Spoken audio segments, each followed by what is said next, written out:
Hello and welcome to this conversation on Bloomberg Quint. The Reserve Bank of India is scheduled to announce its next monetary policy review on the 7th of June. It's going to be an interesting policy review because we've seen a series of dramatic or unexpected changes, at least in the RBI's policy and policy stance. In February, they surprised the markets by changing their stance from accommodative to neutral. In April, they again surprised the market by announcing a reverse repo rate hike, which some said was a stealth rate hike.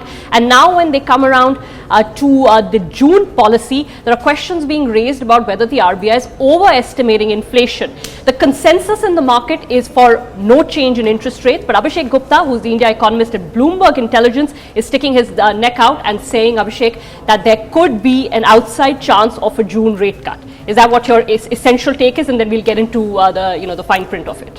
Yes, that's correct, Ira. So I'm calling for a contrarian call on the RBI June 7th policy. It should be a rate cut in my opinion, although I do acknowledge that it's going to be a close call given the fact that RBI switched from accommodative to neutral and the hawkish commentary in April. So it's going to be a tough call, but given the fact that there's an onslaught of new data which is overwhelmingly in support of a rate cut, I'll go with the rate cut call on the June 7th policy. So let's start getting into the fine print of why you're saying this. Now, this is the inflation trajectory that we have here. Obviously, we all know that the last round of numbers was, much lower than anybody had expected. Nobody expected a two handle. Although 2.99, so almost 3%. But nobody expected that kind of number. And core inflation also fell. But you are making the case that you're sustainably on a lower inflation path than the RBI is projecting? Yes, so I'd like to slightly correct that statement. I was one of the economists who had predicted that the April CPI inflation would fall down to 3%, and it came in at 3%.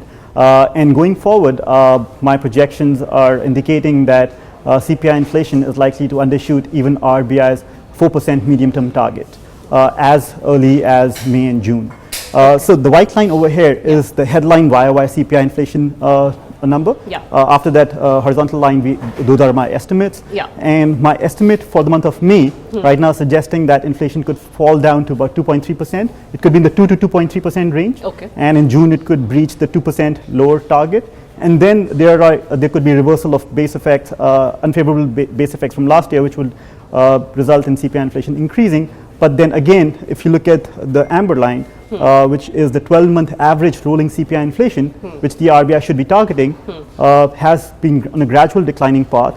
And this is also expected to hit the 4% mark in the month of May and June, and then stay consistently below the 4% mark until the end of fiscal 2018. Below 4%? Because this line seems to be suggesting they're sort of trending close to 4%. So, yes, but the amber line is the yellow line, which is staying consistently below 4%, in fact, closer to the 3% mark. So you say, and the white line is the YOY number. What goes up comes down due to base effects. So if you're going up to 4%, then that is expected to come down as well. And I will now, as we go on to the discussion, also highlight this is my baseline projection, and all the incoming data since April now suggests there are downside risks to these numbers as well. So we all know that the RBI looks at the headline number, yes, because that's what their target has, but they also look very closely at the core inflation number. So for the longest time, until at least about February, the argument was that core inflation is not softening enough. And while a lot of us have focused on that number, it seems like the next chart will probably show us that there is a change in core inflation as well. Do you want to explain this to us and how you see core inflation? Sure. So there is a lot of debate as to what is the right measure of core inflation to track. There's core, and now there's core apparently. So so I'll take you through two of these measures and then discuss the third one as well. So this amber line is the core CPI inflation measure which the RBI tracks.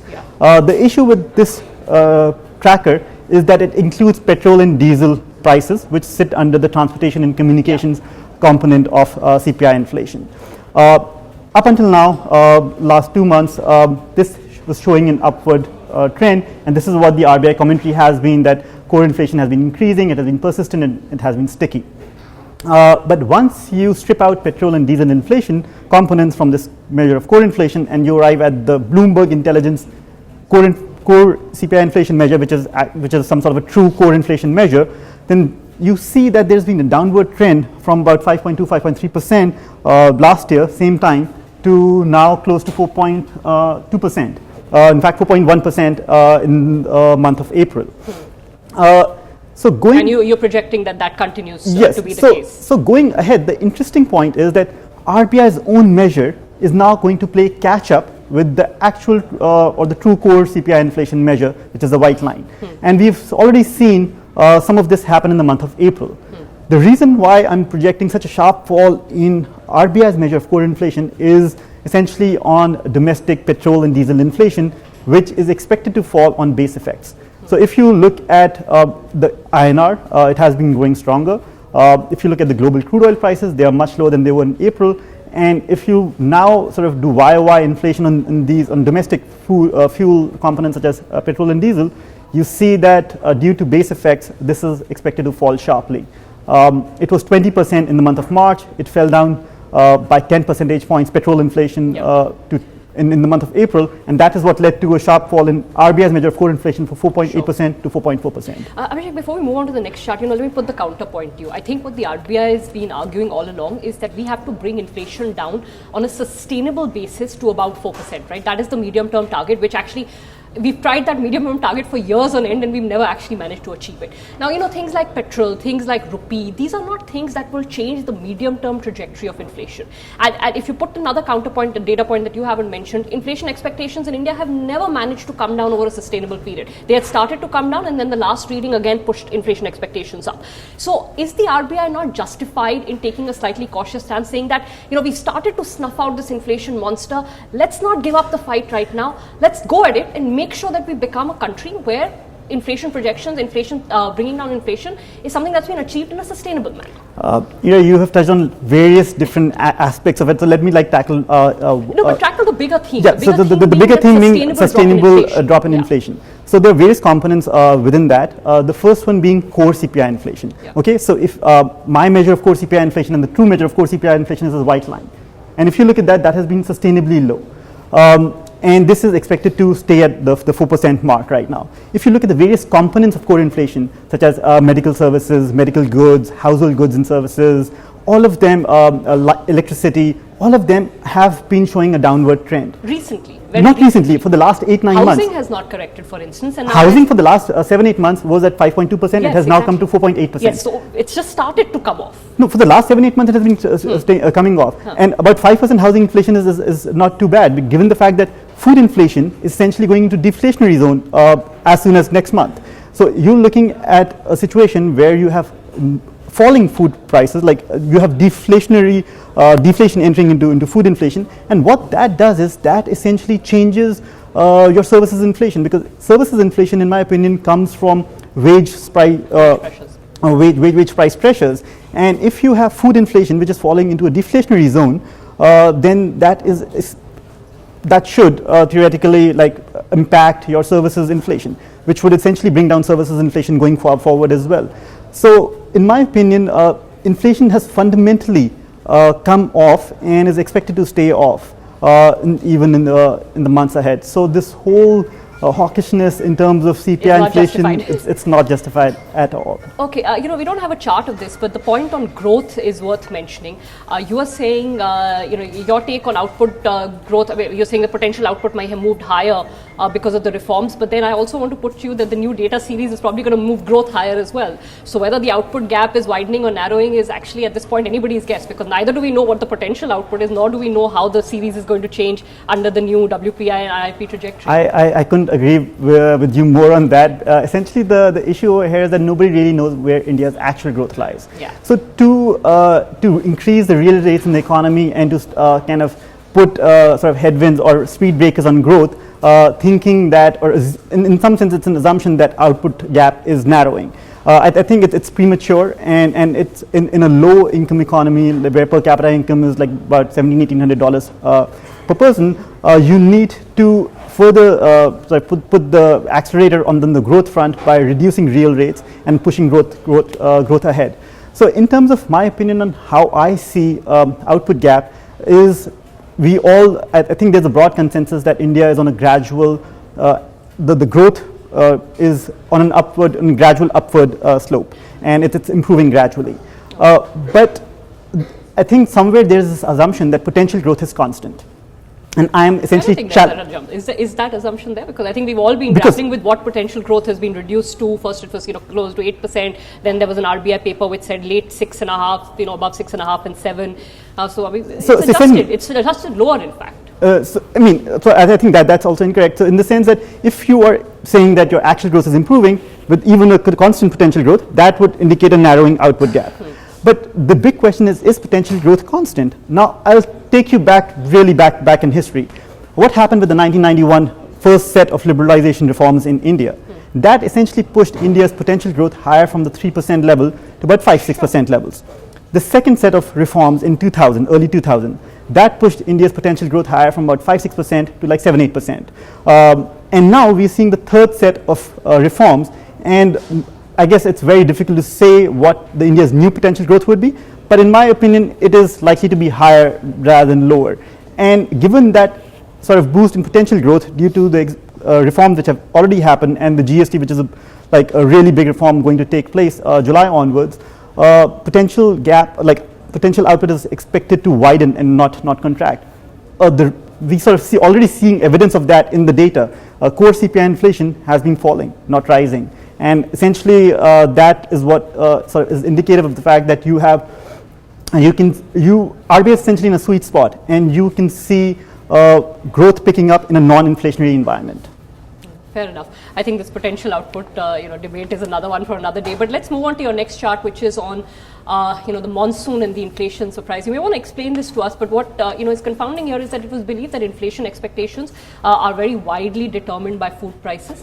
But food prices have come down. Inflation expectations haven't really mapped that decline over a long period of time, have they? So I guess I will just work you through this chart. Yeah. The line over here is essentially arrived at by subtracting the Bloomberg consensus median estimate from the actual reported inflation for a particular month. Okay. And what we see over here is that in 2015, it was the year of second drought, and post that we see consistently positive inflation surprises, which means that forecasters were underestimating the impact of poor monsoons, which will have on lower agricultural supply, which is essentially pushing inflation higher, food inflation higher, and essentially headline CPI inflation higher. In 2016, we saw good rains. It was a bumper harvest, both a bumper Kharif harvest, bumper Rabi harvest, and recently the Agricultural Ministry has revised upwards its food grain production estimates for 2016-17. And after this year of good rains, what we are seeing is a consistently negative inflation surprise, essentially, which means that forecasters are not taking into account the impact which normal rains has had in terms of higher supply or structural supply of food items. Sure. So you're saying that now that we're having another normal rainfall year, again, inflation may surprise to the downside. In any case, I mean, I think it has to be said that the RBI's numbers on inflation for at least the last 2 years have been since 2015 January have been on the higher side. Yes. So inflation has consistently undershot RBI's inflation targets, and once again, my sort of forecasts show that it's already actually undershooting RBI's 4% medium-term target as well. Okay, so I guess the question then to ask is, having put these data points out there for debate, are they going to swing the MPC? And that brings us to the next chart, and I think what will be difficult to swing is this, because Michael Patra in the last MPC actually talked about the possibility of a rate hike. He left it open. He said, I'm going to watch for more data. So potentially he could get, swayed by the data points that you're mentioning, but he's a hawk. He's a hardcore hawk. So obviously no debate on that. That's why he's on the right extreme end of this chart. This is a fabulous chart, by the way. It tells you the spectrum of all the MPC members and where they fall. So I'll just go through various members. Ravindra Dhilokia, he's probably the one member who would be sympathetic with my case. Over here, he has been sort of stressing in the April policy that there is a persistent output gap and excess capacity, and also mentioning about his own forecast for inflation were 50 basis points lower than the RBI's estimates. Yeah. Urjit Patel, he has been a self-proclaimed owl, neither a dove nor a hawk, but essentially, if you look at his media conference, so he always maintained that you need to keep a vigil on incoming data, and depending on which side the data comes, we have to turn and take corresponding action. Michael Patra is clearly a hawk. These three members, I think they've been slightly on the risk-averse side on inflation trajectory. They're scared to put their position out there. Exactly. So broadly, I think they're like neutral to like slightly hawkish. I will not say hawkish, but more risk averse in terms of them sort of having worries of CPI overshooting the upper bound of the target range. So given the fact that we have almost like 7 or 8 new data points in the April policy in terms of more clarity on normal monsoon rains, consumer-friendly GST rates, rupee strengthening in terms of bringing imported inflation down, lower crude oil prices, lowering India's domestic petrol and diesel inflation down, higher agricultural production, and then you have so there's also the new IIP data which came out, which suggested that even though the older series was underestimating manufacturing growth, but post demonetization, the informal economy has slumped, as shown by the new data. So all of and obviously the April CPI inflation numbers also sort of projected in new data. So all of this new data, which is overwhelmingly in favor of this whole inflation undershooting, and it makes for a strong case for a rate cut. Although I do acknowledge that it's a close call, and it'd be interesting to see what the RBI does say. I do not rule out the possibility of RBI acknowledging all of these and this new data and sounding dovish in their policy and essentially making for a rate cut in the August meeting. But given the fact that this data is overwhelmingly supporting my case, I'm going with the rate cut view on June 7th. Thanks so much, Abhishek. That's a fantastic discussion. Contrarian call of a rate cut in June, whether the RBI takes heed of that call or not, or decides to soften their stance and move towards a rate cut in August, or does neither. We'll wait and see. Thanks for watching Bloomberg Quint.